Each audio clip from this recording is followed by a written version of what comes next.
지금 온 나라가 일꾼을 뽑는 데에 다들 주목하고 있고 또 집중하고 있습니다. 근데 일꾼을 뽑는 기준이 뭐냐?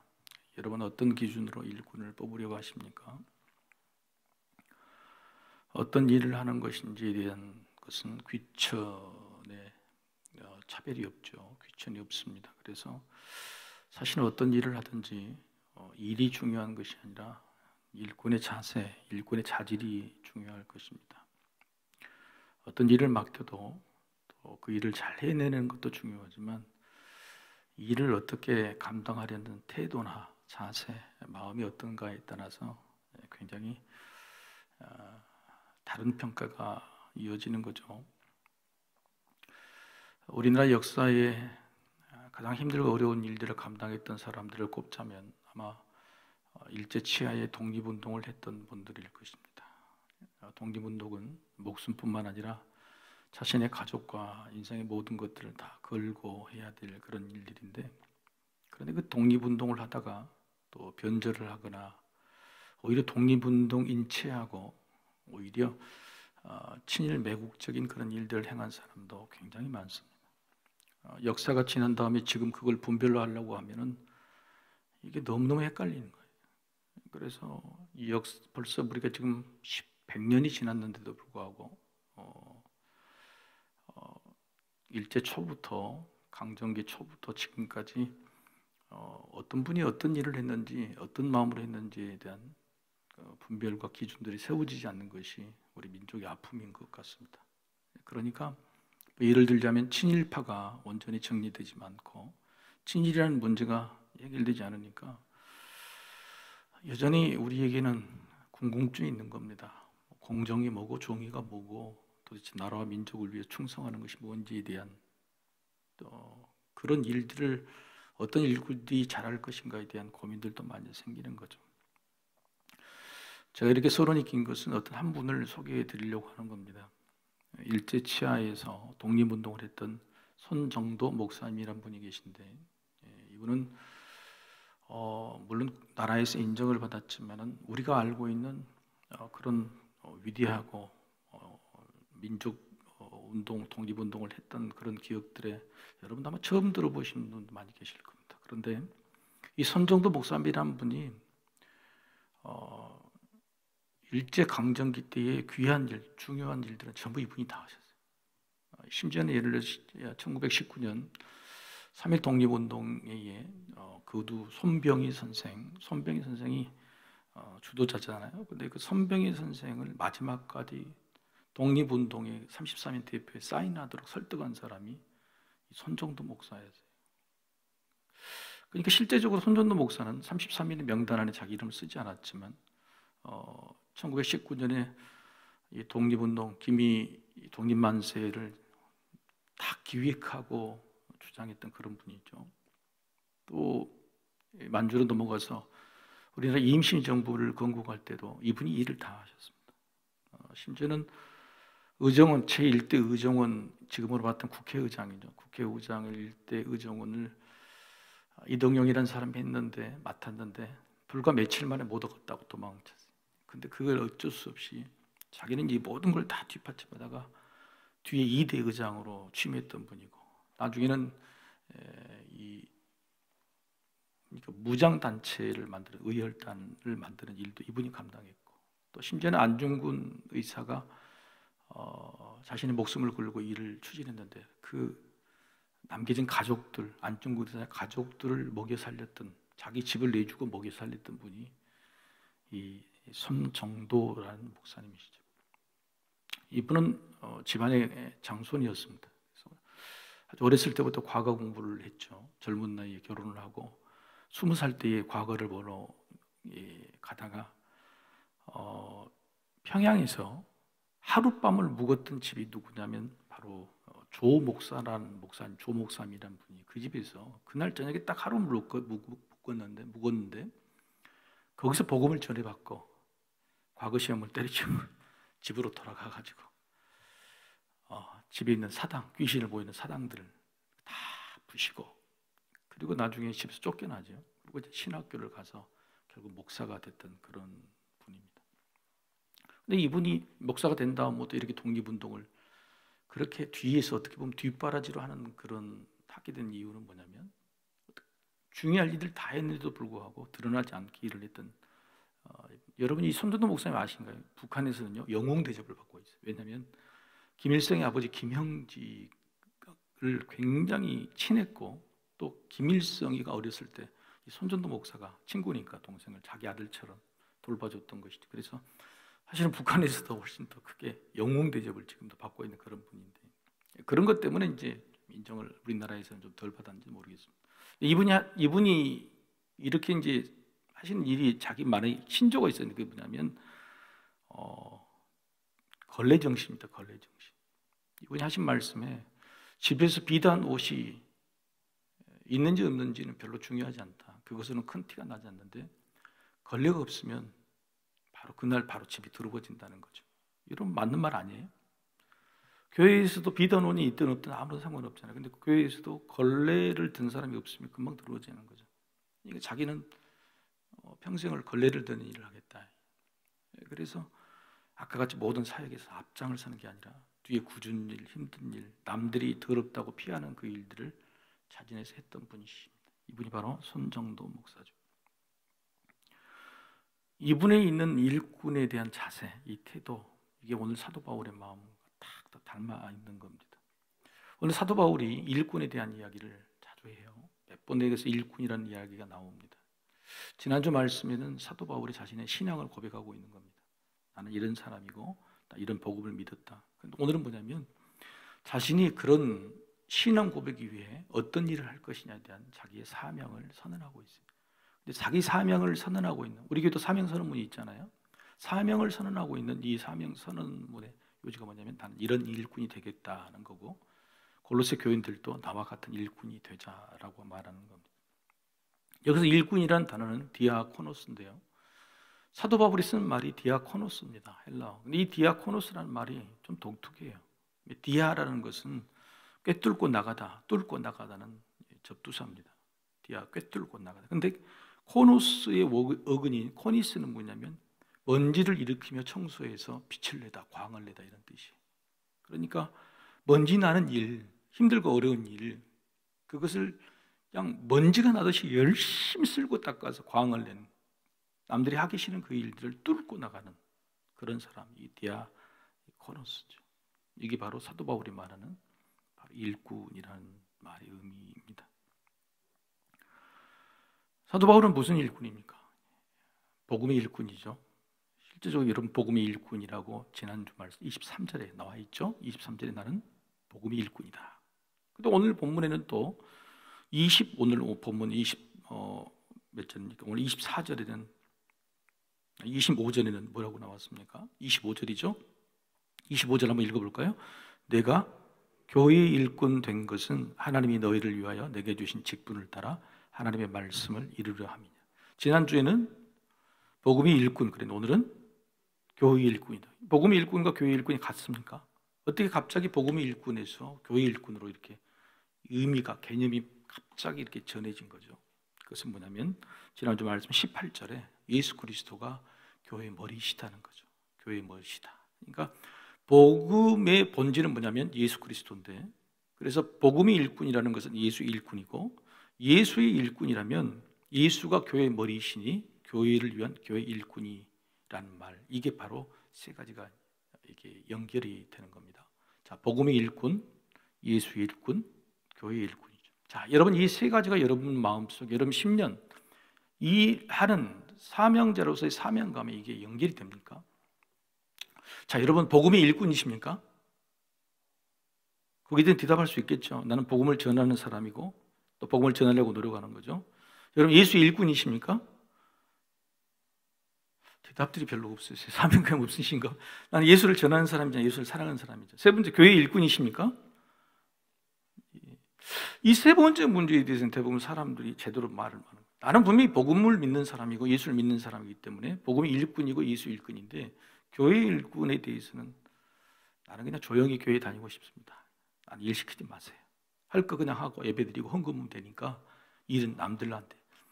여러분 이렇게 말하는 사람은 사도 바울이 오늘 뭐라고 그냥 가짜다 이렇게 말하는 겁니다. 가짜. 왜냐하면 교회는 예수님 머리이신 몸된 교회죠. 그러니까 예수를 사랑한다고 하는데 교회를 사랑하지 않는다. 그건 거짓말이라고 하는 거예요. 여러분, 우리는 그렇죠. 어떤 분들은 나는 분명히 복음을 믿고 예수를 믿는다고 그러는데 교회는 안 믿는다. 그래서 교회를 떠나는 사람이 한국 기독교인 중에 20%나 되잖아요. 심지어는 교회 안에 있으면서도 늘 교회에 대해서 비난해. 교회에 대해서 불평, 불만을 이야기해. 교회 다니면서도 자기는 교회의 일꾼이 아닌 거죠. 왜 교회를 비난하는 사람이 되는 거예요. 이런 사람들은 사실 예수를 사랑하는 게 아니에요.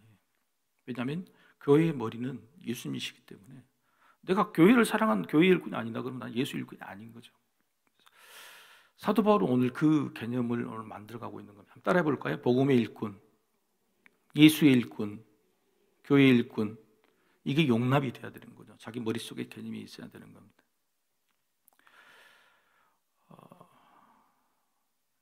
사도 바울은 24절에 그리스도의 남은 고난을 그의 몸된 교회를 위해 내가 채운다 그러죠. 얼마나 기가 막힌 말. 한번 제가 읽어볼까요? 나는 이제 너희를 위하여 받는 괴로움을 기뻐하고 그리스도의 남은 고난을 그의 몸된 교회를 위하여 내 육체에 채운다.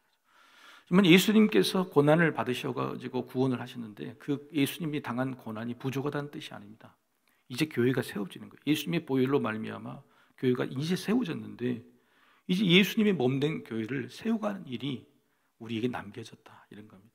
그래서 그 교회를 세워가는 그 일이 힘들고 어렵질지라도 나는 그 고난을 교회를 위해서 열심히 희생하는 사명으로 내가 갚겠다 그렇게 힘쓰겠다 하는 거죠. 그래서 오늘 본문을 전체적으로 우리 교회가 사명선언문이 있듯이 교회 사명선언문으로 만들면 이렇게 한 문장이 될 것입니다. 한번 읽어보실까요? 화면을 보고 같이 읽어보십시다. 자, 바울의 사명선언문. 자, 시작. 하나님이 너희를 위하여 내게 주신 직분을 괴로움에도 기뻐하며 고난을 받아도 기꺼이 내 육체에 채워 너희와 온 성도와 교회와 이방인과 만민에게 전파하는 하나님의 말씀을 그리스도 안에서 그리고 성령의 능력으로 온전히 이루어내도록 힘다해 수고하리라. 이게 바로 사도 바울의 오늘 본문에 대한 신앙 고백이 정확한 신앙 고백이죠. 놀라운 고백입니다. 완벽하리는 만큼 사도 바울은 이 골로새 교인들에게 일면식도 없는 이 사람들에게 자신은 이런 신앙 고백을 갖고 있다. 나는 이런 사명 선언을 하고 있다고 분명히 이야기하고 있는 것이죠.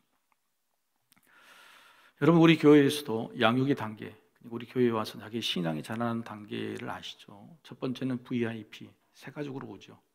근데 이 새 가족에서 셋자가 띄어지려면 두 가지 고백이 있어야 됩니다. 첫 번째는 자기의 구원에 대한 확신이 있어야 돼. 예수 그리스도로 말미암아 내가 구원받았다. 예수를 구주로 고백하는 고백이 있어요. 그래서 세례를 받는 것이고 1:1 양육 훈련을 하고 또 구원의 확신에 대해서 우리가 점검을 하는 겁니다. 그 다음에 새 가족의 셋자가 띄어서 가족이 되려고 그러면 두 번째 지표가 뭐냐면 출석입니다. 출석. 여러분 집에 가족이면은 아무리 세상에 나가 살다가도 때가 되면 집에 들어와 자야 되죠. 그래 가족이잖아요. 그러니까 예배에 주일에 나와서 예배에 출석하고 있느냐가 이게 정말 중요한 가족에 대한 지표죠. 자, 이제 새 가족이 가족이 됐습니다. 가족 다음에 어떤 단계죠? 여러분 양육의 단계 잘 모르세요? 다임이라면 우리 교회도 있고 지난번에 다 설명했던 두 번째 단계가 아니라 사역자의 단계죠. 세 번째 단계가 목자의 단계고 그 목자는 다시 VIP, 세상 잃어버린 양들을 마음에 품고 그 사람들 교회를 끌어들이면 다시 또 그 사람들이 새 가족이 가족이 되는 이 사이클이 돌아가는 거죠. 그러니까 가족으로 머무는 단계에서 더 나가야 될 것이 사역자가 되는 거죠. 근데 수많은 사람들이 그냥 나는 가족에서 머무는 겁니다. 교회에 출석하고 나는 구원의 확신이 있으니까 그걸 끝난다는 거죠. 사도 바울은 너는 어린아이 단계에서 머물고 있느냐, 신앙이 자라지 않느냐라고 이야기하고 있는 것입니다. 여러분 이번 지난 주일에 우리 임직식을 했잖아요. 임직식을 했을 때에 정말 임직식 가운데 중요한 게 뭘까요, 여러분 임직식 가운데 정말 중요한 게 뭘까요? 자, 예를 들어서 여러분이 남자와 여자가 둘이 사랑해서 결혼을 합니다. 결혼을 하면 관공서에 결혼 신고를 하고 같이 살면 같은 집에 살면 결혼이잖아요. 그런데 결혼식을 왜 할까요? 그 비싼 돈을 들여서 결혼식을 왜 하는 겁니까? 결혼식을 안 했다고 해서 부부가 아닌가요? 근데 결혼식을 왜 하는 겁니까? 세상 사람들 앞에서 우리가 부부가 됐다고 선포하고 선언하는 거잖아요. 고백하는 거잖아요. 그래서 그게 이제 결혼식이죠. 임직식이라는 것은 뭐냐면 그 사람 교회의 투표를 통해서 임직받은 거, 그 직분 받은 거 누구나 다 직분자입니다. 그런데 왜 임직식을 통해서 세상 사람들이 알리냐면은 임직식을 통해서 오늘 사도 바울이 사명을 선언하는 것처럼 자신의 사명을 선포하고 선언하는 거예요. 그래서 이번에 임직자들은 전부 다 3개월의 훈련을 받는 이후에 자기 문장으로 사명 선언문 한 문장을 만들어냈죠. 이게 정말 중요한 거예요. 또 하나 중요한 것이 뭐냐면 자기 스스로가 사명 선언문을 순서지에 넣은 것처럼 많은 성도들, 그다음에 이 예배 가운데서 자기가 그 사명을 자기 스스로 선언하는 거죠. 그래서 실제적으로 안수받고 뭐 사진 찍고가 중요한 게 아니고 실제적으로는 내가 스스로 선언하는 겁니다. 내가 선서하는 거죠. 임직자가 선언하는 마지막 5번째 선언은 혹시 기억하십니까? 잘 모르시죠? 오늘 임직 받으신 분 많이 계시죠? 선언문 기억나십니까? 안 나시죠? 이게 문제인 거죠. 분명히 나는 직분을 받았는데 내 사명 선언문이 없어. 내가 뭘 해야 되는지 자기 기준이 없는 거예요. 기억도 잘 안 나는 거예요. 선서가 중요한데 마지막 선서는 뭐냐면 그거였죠. 화합하고 연합하시겠습니까? 해서 화합하고 연합하시겠습니까? 네, 선서합니다. 그랬죠? 그래서 모든 직분자의 마지막 문제는 뭐냐면 화합하고 연합할 것이냐, 교회가 하나됨을 유지하는데 최선을 다할 것이냐. 그리고 여러분 임직자만 선서하는 게 아니잖아요. 우리 성도들도 선언했죠, 그죠? 성도들도 똑같이 다 그 자리에 오셔서 그 성도들도 선언하는 것은 딱 한 문장이었어요. 그게 뭐냐면 저들을 존경하고 위로하고 또 잘 순종할 것인가죠. 그것도 똑같은 겁니다. 아까 임직자가 하는 말과 똑같이 화평하고 연합하고 하나가 될 것인가 하는 거죠.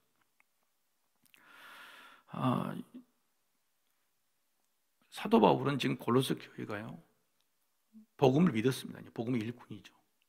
예수를 믿었습니다. 예수 일꾼이에요. 그런데 교회 안에 분쟁이 생겼어요. 서로 싸워요. 서로 맞다고 자기 우겨요. 이게 말이 안 되는 거예요. 진짜 복음을 알고 진짜 예수를 알면 싸우면 안 되는 거예요. 나는 복음의 일꾼이고 예수 일꾼인데 나는 교회 일꾼이 아닌 거예요. 교회를 깨뜨리는 사람인 거예요. 사도 바울은 그 이야기를 하고 있는데, 네가 복음의 일꾼 맞지? 너 예수 일꾼 맞지? 그러면 교회가 화합하고 하나 되고 서로 존경하고 순종하고 위로하는 그 일에 너도 선언할 것이냐, 너도 다짐할 것이냐라고 묻고 있는 거예요. 나는 그렇다는 겁니다. 그래서 나는 내가 힘들고 어렵더라도 주님의 몸된 교회를 위해서 나 인생을 바치겠다, 내 목숨을 바치겠다라고 나는 교회 일꾼이라고 말하고 있는 것입니다. 여러분, 우리가 교회 일꾼 되기를 소망합니다. 교회 일꾼 그러면 뭐 교회에 대해서 많이 무슨 일을 해라 그런 것이 아니고요. 교회가 하는 방침, 복음을 전하는 거고 영혼을 구원하는 거고 서로를 화합하고 사랑하고 섬기는 그 일에 자신의 마음과 뜻과 소망을 두는 것이죠. 사도 바울은 오늘 골로새 교인들에게 첫 번째로 한번 찌릅니다. 아까 같이 복음의 일꾼이고 예수 일꾼이 아는데 교회 일꾼이냐고 하면 찔러요. 그리고 나서는 좀 미안하니까 너희가 교회 일꾼 되면 진짜 사명자 직분자가 되면 이런 일이 좋다고 세 가지를 말합니다. 첫 번째는 뭐냐면 27절에 나와 있죠. 우리 27절에 같이 읽어볼까요? 27절. 자, 시작. 하나님이 그들로 하여금 이 비밀의 영광이 이방인 가운데 얼마나 풍성한지를 알게 하려 하십니다. 이 비밀은 너희 안에 계신 그리스도니 곧 영광의 소망이냐. 이 직분을 잘 감당하면 너희 안에 있는 그리스도가 얼마나 큰지 온 세상 사람들이 꼬꾸라 넘어질 정도의 영광이 되고 소망이 되는 것들을 네가 알게 될 것이라는 겁니다. 무슨 말이냐? 내가 분명히 예수를 믿어요. 복음을 믿는데 그 가치를 잘 몰라요. 근데 그 가치를 어떻게 알게 됐냐? 복음을 전해봐야 알게 됩니다. 복음을 전할 때 이것이 얼마나 큰 능력을 발휘할 때 와, 복음이 이렇게 큰 거구나 하고 알게 되는 거예요. 내가 예수를 전할 때 내가 지금 붙들고 있고 내가 믿고 있는 예수가 얼마나 위대한 존재고 얼마나 비밀의 소망이 가득 찬 것인지 그 증거를 알게 된다는 거예요. 내가 교회 일을 할 때, 교회 사역을 교회 직분을 잘 감당할 때 교회라는 공동체가 나에게 얼마나 중요한 것인지 아는 거예요. 그런데 교회 일을 안 하고 맨날 말만 앞선 사람, 말만 하는 사람은요 교회가 얼마나 중요한 공동체인지를 몰라요. 여러분, 이게 정말 중요한 거예요. 그래서 정말로 내가 그 일을 감당할 때에 내가 가진 복음과 예수가 얼마나 중요한 것인지 알게 돼요. 이걸 안 하면 평생도록 내가 가진 것이 얼마나 좋은 것인지 모르는 거예요. 그게 모르는 거죠.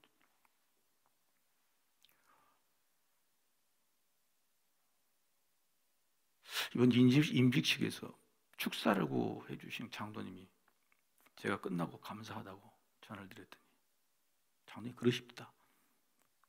서석교회는 복받았다. 아니 진짜 그러면서 서석교회가 부흥을 안 하면은 그 뭔가 잘못된 거라. 임직식에 너무 은혜를 받으시는가 봐요. 제가 뭐 고맙다고 그랬는데 혼자 막 말씀을 그러시더라고요. 이게 서석교회가 얼마나 좋은 교회고 얼마나 은 교회인지 우리는 몰라요. 우리는 모르는데 다른 교회 분들이 뭐 하셔가지고 그걸 이야기하는 거예요. 서석교회가 부흥하지 않으면 이거 이상한 것이라. 여러분들 그렇게 생각하십니까? 여러분 모른다니까요. 지금 대답이 안 나와요. 아, 그런가요? 여러분 우리가 가지고 있는 것이 얼마나 귀한 것인지 이걸 사용해보지 않냐고 세상에 나가서 서석교회를 자랑해보지 않으면 모르는 거예요. 두 번째는 뭐냐면 여러분 28절 한번 같이 읽읍시다. 28절 자 시작. 우리가 그를 전파하여 각 사람을 권하고 모든 지혜로 각 사람을 가르치면 각 사람을 그리스도 안에서 완전한 자로 세우려 합니다. 여기서 강조한 게 뭐냐? 각 사람이 각 사람. 너희가 복음을 전하는 각 사람도 그리스도 안에서 완전하게 선정하지만 복음을 전하는 너희도 고레스 교인 너희도 사명과 직분을 잘 감당하면 그리스도 안에서 완전한 자로 성장한다. 이 말은 뭔 말이냐면 직분이나 사명을 감당하면 네가 자라난다는 거예요. 네가 버니 아웃되고 네가 그 딱 힘들어 지쳐 떨어진 게 아니고 사역을 감당할 때 자란다. 사역을 감당할 때 이게 참 기가 막혀. 그러니까 사역을 한 사람과 하지 않은 사람 차이가 뭐냐면 잘하고 잘하지 않는 차이. 교회에서 뭔가 일을 감당하고 복음을 위해서 일을 하는 사람은 그 신앙이 자라는 거예요. 그런데 그렇지 않은 사람은 10년, 20년, 30년 믿어도 자라나지 않아요. 이게 참 재밌는 일이죠. 저도 저는 고등학교 2학년 때부터 신앙생활을 했는데 사실 굉장히 열심히 믿었습니다. 군대에서도 최선을 다했는데 근데 내가 정말 신앙이 자랐다, 정말 신앙이 자랐다고 생각되는 것은 언제였냐면 서석교회 와서 교회학교 교사를 했을 때였어요. 저도 난데없이 교사를 부탁해서 교사를 어쩔 수 없이 했는데 얼마나 두려웠는지 몰라요. 믿음도 없고 말도 잘 못하는. 그런데도 불구하고 교사를 하면서 준비하게 되더라고요. 그리고 내가 입술로 고백하고 가르치면서 내가 배우게 되더라고요. 내가 나를 살펴보게 되더라고요. 그러니까 내가 교사를 누군가를 가르치면서 실은 누군가를 잘하게 하지만은 내가 잘하더라. 그래서 교사를 하는 동안에 내가 얼마나 많이 잘하는지 몰라요. 복음에 대한 구조랄지 줄기랄지 어떻게 해야 되는 모든 것들이 달성이 되는 거예요. 사도 바울은 이야기하는 겁니다. 직분자 사명을 감당한 사람은 네가 잘한다는 거예요. 남 잘하는 게 아니라 네가 잘한다 이야기하는 거죠. 그게 너무너무 중요한 거예요. 여러분 자녀들이 복음에서 믿음에서 자라기를 원하시죠? 그럼 제발 교회 일 좀 시키세요. 예배만 드린 게 아니라 교회 일을 좀 시키시라고. 1년만 해달라 그러든지 2년만 해달라고 하든지 한번 해보라고. 그럴 때 정말 다르는 거예요. 우리 청년들 얼마나 이쁩니까? 와서 교회 와서 사명 감당하고 이런 청년들은 그 믿음이 많이 자라가는 거예요. 세 번째 29절 한번 읽읍시다. 29절 자, 시작. 이를 위하여 나도 내 속에서 능력으로 역사하시는 이의 역사를 따라 힘을 다하여 수고하노라. 아멘. 이 일을 내가 하는 것이 아니라 내 안에서 누가 하신다고요? 능력으로 역사하는 이 누구죠? 성령님이. 그러니까 무슨 말이냐면 이 일을 하게 되면 그 일을 더 잘할 수 있도록 누가 역사하시는 거예요? 성령이 역사해요. 자, 여러분 기도할 때 성령 충만 이야기하죠. 성령 충만해가지고 어디다 쓰시려고 그런 거예요? 우리 본사님, 집사님하고 이야기해 보세요. 성령 충만 그렇게 말이 닳도록 성령 충만한데 성령 충만해가지고 어디다 쓰시려고 그런 거예요? 혼자 막 기도 막 열심히 잘하고 막 찬양 엄청 잘하고 막 하나님의 영광 비밀을 보고 그런 거예요? 하나님이 그런 사람한테 성령 충만해 주시는 거예요? 일 잘하라고 주시는 거 아니에요? 일 잘하라고. 복음 잘 전하라고 주시는 게 아니에요. 성령 충만해가지고 먹을 거란 말이에요. 그래서 내가 내 직분과 사명, 내가 복음을 전하는 예수 일꾼, 교회 일꾼으로 내가 뭔가 일을 더 하는 사람은 저 잘할 수 있도록 성령을 주는 거예요. 그 안에 성령 충만이 임하는 거예요. 달란트 비유도 마찬가지입니다. 네가 이것을 잘 감당할 때 더 많은 것으로 주시는 거예요. 우리 안에 왜 성령 충만이 없을까? 성령의 능력이 왜 경험되지 않을까? 그것은 교회 일꾼이 아니라 내 일꾼이야. 내 삶, 내 가족, 내 미래에 대한 내 욕심에 대한 일꾼이기. 그러니 하나님께서 성령으로 역사를 하시지 않는 거예요. 성령 충만을 줄 필요가 없는 거죠. 우리가 복음의 일꾼, 예수 일꾼, 교회 일꾼이 되려면 성령 충만해야지만 그 전에 이미 성령님께서 그런 마음을 푼, 그런 사명선언하는 사람에게는 성령으로 주십니다. 내 안에서 일하게 하시는. 그렇게 또 그를 위해서 일할 때 또 성령이 또 주시고 또 크게 주시고, 이게 바로 성령 충만의 순환 고리라는 것이죠. 자, 오늘 말씀에 대해서 여러분 한번 아까 사명선언문을 한번 보여주세요. 사도 바울의 사명선언문 화면을 보시고, 자, 여러분의 사명에 대해서, 직분에 대해서 어떤 사명감을 가지고 있는지 제가 몇 개 질문을 해볼 테니까 정리를 해보십시다. 자, 저기 안에 답이 있단 말이죠. 저 안에 답이 있는데 물어봅시다. 자, 직분은 누구에게 받습니까? 직분 누구에게 받죠? 그렇죠. 하나님이 내게 주신 직분이 하나님이 주신다. 그러니까 직분은 교회나 이런 데가 받는 게 아닌데 하나님이 나에게 주셨다, 믿고 맡겨주셨다는 것이죠. 자, 두 번째, 직분을 통해서 무엇을 이루는 겁니까? 여러분 뭘 이루죠? 하나님의 말씀을 이루어내도록, 그렇죠? 하나님의 말씀을, 하나님의 뜻을 이루어내는 겁니다. 그러니까 직분을 통해서 내가 교회 일을 통해서 큰 걸 얻어보려고 하죠. 하나님께서 내게 주신 그 말씀, 하나님께서 내게 주신 그 복음, 그것을 이루어내는 거예요. 복음을 전파하는 그 이루어내는 그 일이 직분을 통해서 내가 이루어진. 여러분 직분 교회에서 만탕 감당하고 있죠. 교사든지 성가 찬양대든지 뭐든지 뭐 다 감당하고 있는데 그걸 통해서 여러분 복음을 증거하고 있습니까? 교회를 증거하고 있습니까? 그걸 생각해 봐야 되는 거죠. 직분만 있지 않아요. 직분만 있지 않아. 자기 자신을 위해서 그냥 살아. 자기 가족들을 위해서 살아. 직분 맡아가지고 뭔가 일을 하려고 그러면 제대로 일하면 그런 게 없는 거예요. 하나님께서 내게 맡겨주시고 하나님 내게 주신 그 복음을 전파하는 그 일에 내가 최선을 다한다는 마음이 있을 때 하나님께서 능력을 부어주시는데,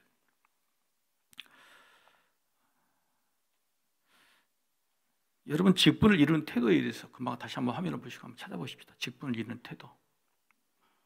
자, 이 직분을 맡고, 직분 하나님께서 주시고 직분은 하나님의 말씀을 이루는 것이고 전파하는 것인데, 그러면 직분을 이루는 태도가 어떤 태도입니까? 괴로움에도 기뻐하는 거예요. 괴로움. 여러분 기쁘십니까? 여러분 교회에서 일을 할 때 여러분 괴로움 많죠? 정말 너무너무 힘들어요. 괴로움 정말 많아요. 근데 그 괴롭게 하는 일에도 여러분 내가 견뎌내야 돼요. 저도 얼마나 힘든지 몰라요. 얼마나 힘들게 하신 분이 많은지 몰라요. 그런데 그 괴로움을 다 내가 기쁨으로 감당해내야 돼. 이런 마음이 있어요. 이런 마음, 복된 마음. 두 번째는 뭡니까? 기꺼이예요. 기꺼이. 뭐라고요? 기꺼이. 기꺼이가 무슨 말이에요? 자원함인 거예요. 이왕할 거, 이왕해서 복을 받을 거면 어떻게 해야 돼요? 기꺼이 해야 돼. 자원함으로. 억지로 자기가 됐네 안 됐네, 나는 능력이 있네 없네, 연말만 되면 지금 부교육자님들 막 정신 머리가 아플 거예요. 이왕 하나님께서 주신 직분 사명 기꺼이 좀 감당하면 얼마나 자원함으로, 그래야 복이 되는 거지. 세 번째는 뭐겠어요? 힘을 다해 수고하는 거예요. 얼렁뚱땅 어정쩡한 게 아니라 내가 가진 힘을 다해서 수고하는 것이죠. 이게 바로 직분을 맡는 태도예요. 첫 번째는 괴로움도 기뻐하는 거고, 두 번째는 기꺼이 자원함, 이왕할 거면 자원함으로 하는 거예요. 세 번째는 이것도 아니고 저것도 아닌 적당히 하는 것이 아니라 힘을 다해, 어차피 그 일을 때는 힘을 다해서 수고하는 거예요. 그게 바로 직분을 맡는 태도인 것이죠. 무엇보다도 가장 중요한 것은 오늘 직분을 맡아 이 사도 바울의 신앙 고백 안에 아까 뭐가 들어있냐면, 사도 바울 내가 한다, 내가 잘나서 한다고 이야기하잖아요. 하나님이 주신 직분이니까 하나님이 하게 하시고, 두 번째는 예수 그리스도의 복음, 그 비밀을 선포하는 거예요. 예수 그리스도가 있고, 세 번째는 내 안에 있는 성령의 역사로 말미암아. 그러니까 누가 하는 거예요? 사도 바울이 한 것이 아니라 성삼위 하나님이 하신 겁니다. 하나님과 예수님과 성령님이 하시는 일에 나는 그냥 따라간다, 순종한다, 그렇게 이야기하고 있는 거예요. 여러분 이 말씀에 대해서 예수님께서 누가복음 17장에 사명자가 감당하는 것이 무엇인지를 다 이야기를 해요. 여러분 잘 아시는 말씀이죠. 누가복음 17장 10절 한번 읽어볼까요? 화면 나올 겁니다. 17장 10절. 이 말씀 잘 하시죠? 10절 한번 읽어볼까요? 자, 시작. 이와 같이 너희도 명령받은 것을 다 행한 후에 이르기를 우리는 무익한 종이라 우리가 하여야 할 일을 한 것뿐이라 할지니라. 그런데 이 옆에 10절 제일 앞에가 뭐예요? 이와 같이, 이와 같이. 어떻게 해야 된다는 거예요? 이렇게 해야지, 이렇게 하고 난 다음에 나는 무익한 종이라고 말해야 된다는 겁니다. 이와 같이 한 게 뭐죠? 종이잖아요, 종. 종으로서 일을 했는데 이와 같이 해야 된단 말이에요.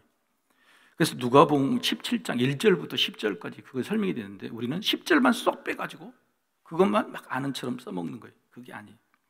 여러분, 이 누가복음 17장에서 먼저 1절과 2절을 같이 한번 읽어봅시다. 1절, 2절 이 말씀 읽어봅시다. 예수께서 제자들에게 이르시되 실족하게 하는 것이 없을 수는 없으나 그렇게 하게 하는 자에게는 화로다. 그가 이 작은 자 중에 하나를 실족하게 할진대 차라리 연자 맷돌이 그 목에 매어 바다에 던져지는 것이 나으니라. 첫 번째 종이 사역 사명을 감당하는 게 1절, 2절 뭐죠? 이게 뭐예요? 실족하게 하지 마라. 따라해 봅시다. 실족하게 하지 마라. 실족하게 하지 마라. 지극히 작은 사람 한 사람. 우리는 교회에서 무슨 일을 할 때에 연약한 종 줄 세우고 차별하고 욕하고 싸우고 어떻게든 트집을 잡아서 실족하게 만들려고, 어떻게든 자기가 인정받으려고. 우리 옆 사람한테 인사합시다. 제발 싸우지 맙시다. 제발 교회에서 뭔 이러면서 싸우지 마. 줄 세우지 말고 자기 자르려고. 왜 교회를 하나님이라면서 싸우려고? 실족하게 만드는 거예요. 그래서 교회에서 무슨 일을 할 때는 절대 싸우면 안 됩니다. 그 일을 하지 않은 일이 하는 일 있더라도 실족하게 하면 차라리 그거 죽는 게 더 낫다는 거예요. 그리고 첫 번째는 절대 실족하게 해서는 안 돼요. 지간에서는 자기 고집을 내서는 안 돼요. 싸움을 일으키면 내가 잘못했다 양보하고 나요. 그것이 1절 2절 첫 번째 사명을 간다는 것은 절대 싸우지 말자. 이걸 다짐해야 돼요. 이번 임직자 여러분들 싸우지 마시길 바랍니다. 뭔 일 싸우지 마. 집에 싸우지 마. 어떻게 싸우지 마. 두 번째죠. 3절 4절 한번 읽어보겠습니다. 3절 4절. 자, 시작. 너희는 스스로 조심하라. 만일 내 형제가 죄를 범하거든 경고하고 회개하거든 용서하라. 만일 하루에 7번이라도 내게 죄를 짓고 7번 내게 돌아와 내가 회개하노라 하거든 너는 용서하라 하시다. 이거 회개하면 용서하라는 듣는 뜻이에요? 아니, 무조건 용서하라. 무조건 용서해요. 하루에 7번씩 여러분 같이 사는 부부간에도요, 하루에 7번 건들면 화해가 나죠. 엎어불고 집 나가고 있죠. 근데 7번 나로 속을 뒤집어도 7번 다 용서하라는 거예요. 옆 사람도 인사합시다. 용서합시다. 용서합시다. 인사해. 실족하지 않은 게 두 번째는 7번 내 속을 뒤집어도 용서해야 돼. 용서해야 돼. 용서해야 돼. 아까 그 사도 바울이 그랬잖아요. 괴로움에도 곧 기뻐한다. 사도 바울 괴로운 게 뭐가 있어요? 교회에서 욕먹는 거 아니에요? 계속 교회에서 교인들한테 욕먹는 거. 세상 사람들 욕하지 않아요. 사도 바울은 자기가 개척한 교회 안에서 욕하던 거예요. 자기 경쟁자들이 자기를 욕하는 거예요. 7번이든지 하루에 70번이든지 용서하라고, 참고 살아라고, 참아내라. 세 번째죠. 세 번째 5, 6절 한번 읽어봅시다. 5, 6절. 자, 시작. 사도들이 주께 여짜오되 우리에게 믿음을 더하소서 하니 주께서 이르시되 너희에게 겨자씨 하나할 만한 믿음이 있었더라면 이 뽕나무들어 뿌리가 뽑혀 바다에 심기어라 하셨을 것이요 그것이 너희에게 순종하시다. 세 번째는 뭐냐면 믿음을 써라. 믿음을 써. 머리 쓰지 말고 편법 쓰지 말고 믿음을 써라.